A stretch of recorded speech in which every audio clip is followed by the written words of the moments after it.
Ang mahal na bigay ng Panginoon ay nananawagan sa lahat ng mga mananampalataya na sila ay magbagong puso, magbagong buhay. Gayon din po magsisi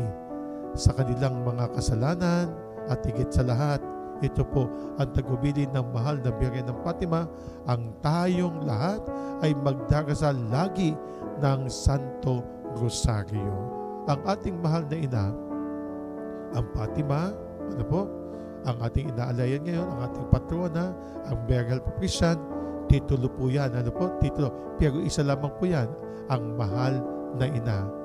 Walang ginawa siya sa atin, kundi ang tayo po ipagdasal niya,